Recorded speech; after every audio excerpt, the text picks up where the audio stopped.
I'm Onika, and I'm a level 1 chef.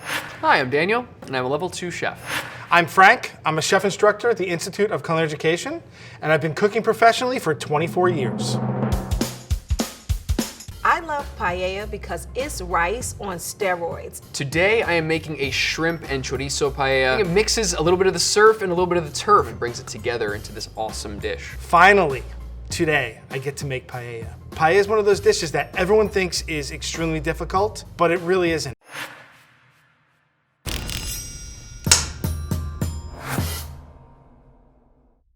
Today I'm using frozen squid from the supermarket and mussels. I've got some fresh shrimp and Spanish chorizo. I'm a huge fan of using fresh seafoods. Frozen's okay, but it's not the same. You don't need to do all this cutting and prepping and prawning. You could just get you a bag of squid and keep it moving, girl. Today I'm making a meat paella. I'm using rabbit and morcilla. Morcilla is super smoky and delicious. Rabbit is lean but has a great flavor. Rabbit? Like bunny rabbit? Rabbit is actually really easy to find. I see it in my supermarket all the time. Usually it comes frozen. Rabbit's a super lean meat. It has the same texture as chicken. So I'm just gonna make a slice. So we have these little pieces that not only easy to eat, but they'll cook a little quicker. I think that if you have any problem with eating a rabbit, just use chicken.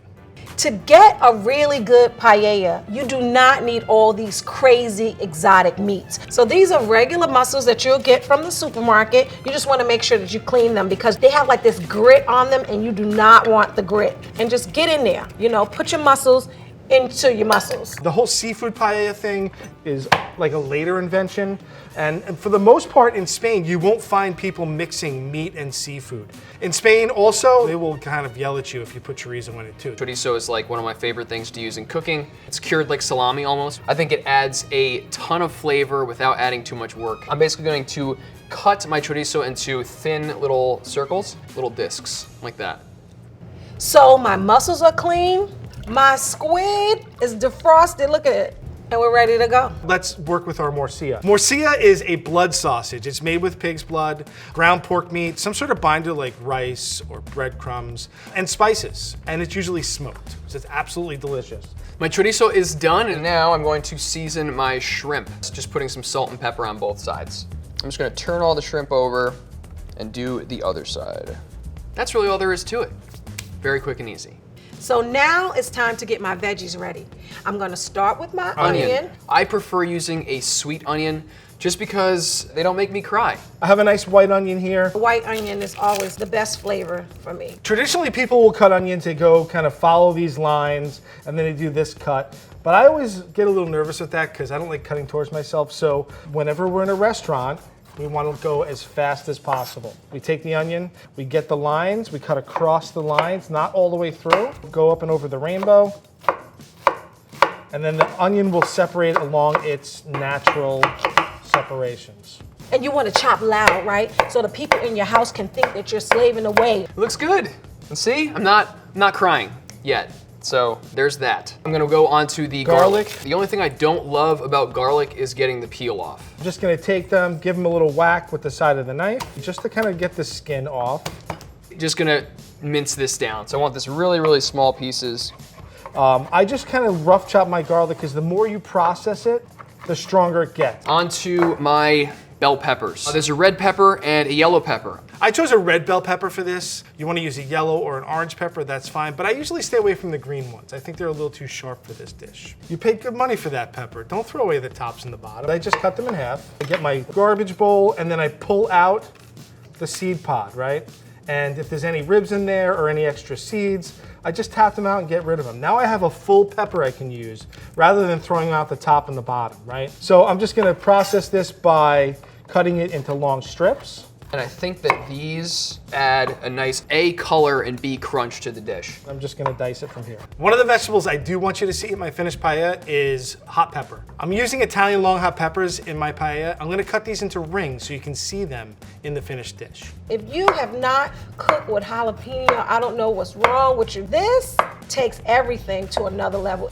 I don't mind if there's a little bit of seeds in there. I want the seeds in it and everything. So these are really spicy. So I'll just bring it back a little. I won't use them all. That's our long hots. Oh, they are spicy. So the cherry tomatoes, we're only cutting them in half because I want them to beef up the rice. I want the rice to look like she cut tomatoes all day. If I saw cherry tomatoes in my paella, I'd eat it. So I'm gonna level with you. I have no idea what's the traditional sides for paella, but this is what I love to use, and watch what happens. It's gonna be amazing. In the paella today, I'm using fava beans. And fava beans are a very seasonal product. In the springtime, you see them in all the restaurants. But this is something you'll see in paellas in Spain as well. Fava beans come in this nice pod, and then you just have to basically break it open. You pull the string out, and then you just pop it open. And the beans kind of just pop right out. You can eat them like this. This outside husk has a little bit too much texture for me for the paellas. I know a lot of people talk crap about cilantro, but I am cilantro's friend. It gives it another flavor, and I want to leave a little bit for garnish. Now I love cilantro, don't get me wrong, but for my paella, as far as a garnish, parsley is the way to go. We're gonna blanch our fava beans for a couple of reasons. One of the reasons is that we wanna get this outside shell off. We want to par cook them so that they don't take that long to cook in the paella, and we wanna preserve the color. My water is at a full rolling boil. I'm gonna hit it with a little bit of salt, and then I'm going to dump my favas in. I'm gonna give these like 2 minutes, 3 minutes. I just want them to kind of cook a little and skins to get loose. All right, I think these are good to go. Into our ice bath, and I let these cool all the way. And this is just gonna get cut down very finely. Nice. Now all we really have to do is peel them. What I do is I usually just get my thumbnail and I pop it out. Fava beans are definitely a lot of work, but I find that they're totally worth it. Last but not least, the zest. Don't use a lemon, use a lime. Half of the lemon is gonna be squirted on top of the paella just to give it a little bit of a brightness and to cut through some of the salt. The rest is going to be cut into wedges. And then we also have some scallions. So I'm just gonna kind of chop the greens and save the whites for something for later. So look at that. We're done with the veggies. So now I'm about to get to work on my rice. So I have my water boiling, and I also have my paella in a box. I know, you're like, what? So you can buy this? I didn't even know this is something you can buy. It is like heaven in a box. So once the rice is in, you wanna stir it up, and then you wanna add all your little seafood goodness from this little can. Assorted seafood and vegetables for paella. What? They already did it for me. Nobody's gonna know. And then cayenne pepper. You know, you always want the heat because your Spanish man is coming over, remember? The real Spanish guy, not the guy from Williamsburg that pretends that he's, not that guy. I use arborio rice for my paella. I personally find that it gives like sort of a creamier texture to it. We don't want a creamy paella. We want each individual rice grain to show. We don't want this to be creamy. So this is bomba rice. It's a short to medium grain rice that has the ability to soak up a lot of liquid. And that's what we want with the paella. We want the paella to soak up all of the broth so that we have all that flavor in the rice. Okay, so now I'm gonna add my hammy seasoning. It's gonna give it that robust flavoring without the pork. So when you're using box things, you have to make sure that you clean up as soon as possible. Nobody's gonna know unless you leave your stuff out. So now it's time to saute. Everything starts with olive oil. So I'm just gonna do like a couple tablespoons of olive oil. Because this is a Spanish dish, they will fry stuff in extra virgin, and I think that kind of stays true to what we're doing today. So what I'm gonna start with is my butter. And then just a little bit of oil. Keep it greased up. Now it's time to cook my sofrito. The sofrito is the base of my paella. We're gonna add our onions. I love the way onions smell. I always season my onions at this point. I just wanna get some of the moisture out, maybe hit it with a little bit of pepper. Always fresh cracked. Don't use that stuff in the jar, it's dead. This is alive. At this point, I'm also gonna add my saffron. Notice that it's not a lot. Saffron has a really nice earthy kind of grassiness to it, and it gives a nice kind of base flavor to our paella. It's also very strong and can overpower your dish, so you just need a little pinch. I'm gonna add my bay leaf as well. And you'll see like the oil starts to get kind of nice and yellow. We can add our garlic and our peppers right now too. Just a little more salt, and just let this cook until the veggies start to break down. Possibly the best part about making paella is that it all comes down to one pan. So for this, I have a heavy bottom stainless steel pan. Everything goes in this, which makes for easy cooking and easy cleanup. For me, the best type of pan to use for this is a non-stick pan because you don't want to ruin your pots. This is a traditional paella pan. It's not super heavy. Part of the reason for that is because people would carry this on their packs. They bring it out to the field with them. But this pan is gonna give you the best result. The goal here is to have this crunchy, crispy sauerkraut on the bottom. Of course, soak somebody's. You know what I'm talking about. It's gonna be like fluffy and nice on the top, and then if you want a little crunch at the end, it's gonna be at the bottom. The real gauge of what a good paella is that you have that nice crispy bottom. Wish me luck as I go on this journey. Paella is one of those dishes that you have to use the order of operation because everything cooks at different speed. So I'm gonna have the jalapenos join the onion. Look at that. Go ahead, babies. Do your thing. I'm gonna take my rabbit and season it up really well. Salt and pepper. I wanna season my squid with the Old Bay. I'm going to throw my chorizo into this pan and let it cook till it gets a little brown. First thing in the pan is our rabbit. We're gonna let that sizzle away. We wanna get it a little bit brown. A lot of the fat is also gonna like seep out of these things as they cook. It's the flavor base that I'm talking about. So that everything else that gets added to the pan after just soaks up all this like fatty, delicious, smoky flavor. I grew up in a Spanish and Hispanic household, so everything that my mom cooked for me in the kitchen started with onions and garlic. I'm going to add my spices. Cayenne. Cayenne always just does the trick. It just gives everything the extra oomph. I've got oregano, and last is smoked paprika. So the rabbit is done. I'm gonna add just a little more oil to my pan, and then I'm gonna put my morcilla in. And I wanna just get this lightly brown. Here's my cherry tomatoes. Look at my babies. You wanna take these mussels, and we're just gonna stir this up. This is last, but definitely not least, but you don't wanna overcook these, right? So remember I said PEMDAS, orders of operation. I'm gonna add my peppers, and I'm just gonna just get these lightly cooked. And then we're gonna add our rice. So I kind of toast the rice or parch the rice a little here. Rice is toasty. I like to dry it out a little because it usually gives you a little more soaking up power. It's looking a little crispy on the bottom. My heart is fluttering right now with the possibility of getting a nice crispy sauerkraut bottom. Rice is cooked perfectly. It has this beautiful yellow coloring. Normally with paella, you don't want it to be too thick of a layer of rice. I should have taken the mussels out because it's harder to stir in this way, but it's okay. I'm gonna add my sofrito now. All of our meat's gonna go back in. Make sure you get all the juice from the meat. What I like to do with the saffron before throwing it in here is break it up with my fingers. I really don't do that. I don't find it's necessary. I like to see the threads as well. So as someone's eating it, they can tell there's really saffron in there.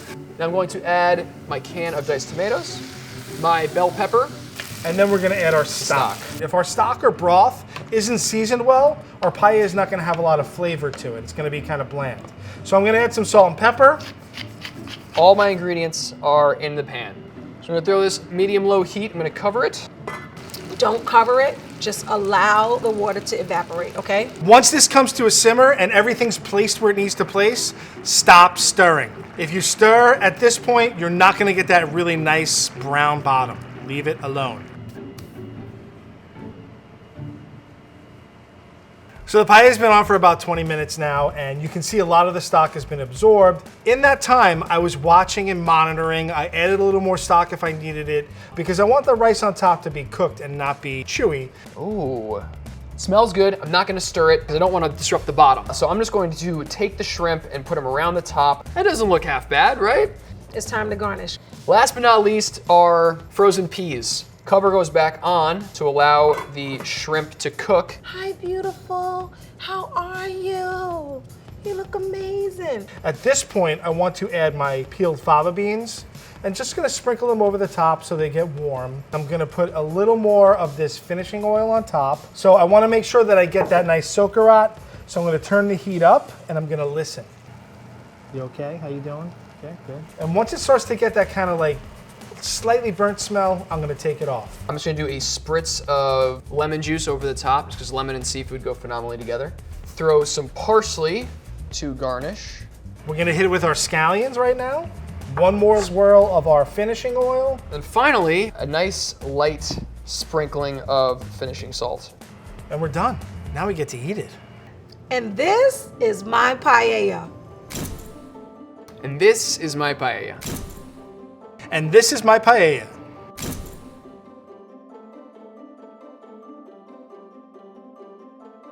The moment of truth. We're gonna see if I got the sauerkraut. I'm really hoping that there's a crispy bottom on this. I guess we're about to find out. My rice is looking beautiful. Look at her. She's the prom queen. I don't think I got the sauerkraut, but you don't need it. It's still gonna taste amazing. Watch. Look at oh, wait a minute. I got it, okay? Look at that. There is a little bit of a crispiness on the bottom there. Maybe not as crispy as I would have liked. I probably could have done like another minute. The color is all there. Oh, there's some crispiness. Look at that. Some crispy bottom. I did it. So I guess it's time to taste. Let's see.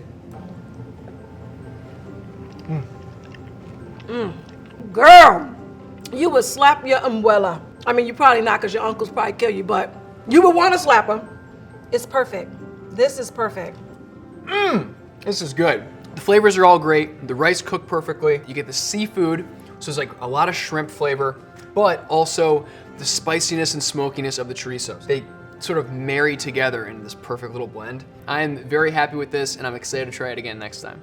I couldn't be any happier. A little bit of spiciness from the peppers. Rabbit's not overcooked and dry, and the rice is on the money. There's lots of different layers of flavor here, and saffron's just one of those layers.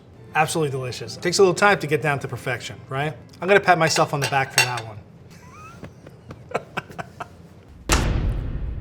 Paella is a delicious feast made with rice, vegetables, and proteins. Let's see how each of our chefs made this traditional Spanish dish. The rice you choose and how you cook it is so important in paella. Perfect paella rice should be short-grained, soak up lots of liquid with a cooked consistency that isn't too sticky.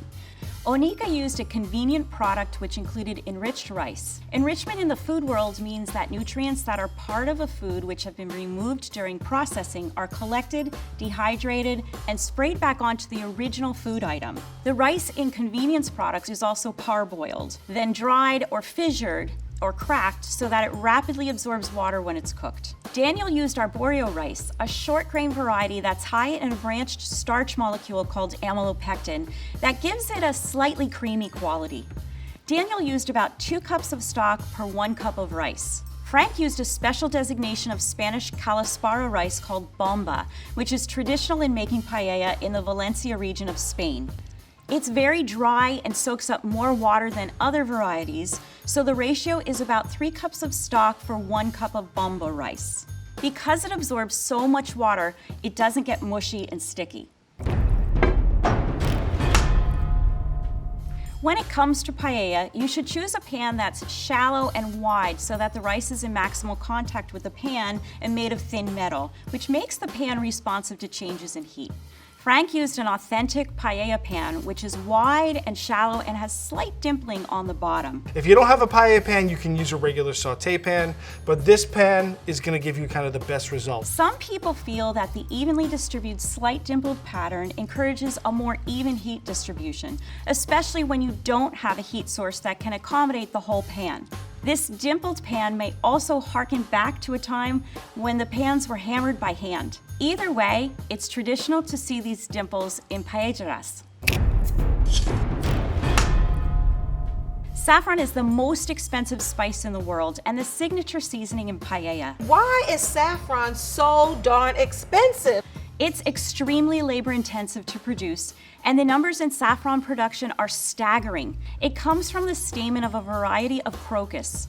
It takes about 70,000 crocus flowers to produce 5 pounds of stigmas, which when dried yield about 1 pound of actual saffron. The flowers are actually harvested in the fall, and the stigmas have to be harvested on the same day that the flower opens, so timing is everything. Saffron is a spice that is extremely expensive, but we're gonna use it, you know? It's not my budget, I'm gonna put it in, right? Both Daniel and Frank used bell peppers in their paellas. The coloring of the bell peppers. I've heard that they're all the same pepper, just at different stages of ripeness, but I don't know if that's true. Bell peppers are sweet peppers because they don't contain any spicy capsaicinoids like chili peppers, and yes, they are the same plant at different levels of ripeness. They ripen to a shade of yellow, orange, and red, depending on the mix of pigments they contain. They get slightly sweeter as they mature. Bell peppers are botanically classified as a fruit since they come from a flowering plant. Bell peppers are named so because early varieties over 100 years ago were hollow with stigmas that struck against the walls of the pepper, causing a sound if it was windy, like a bell. Now they're bred to be quiet. They're sweet, they're fresh, they're delicious. Paella is such a delightful dish with so many variations. Next time you're cooking and sharing with family or friends, we hope you use some of these tips from our 3 engaging and ingenious chefs.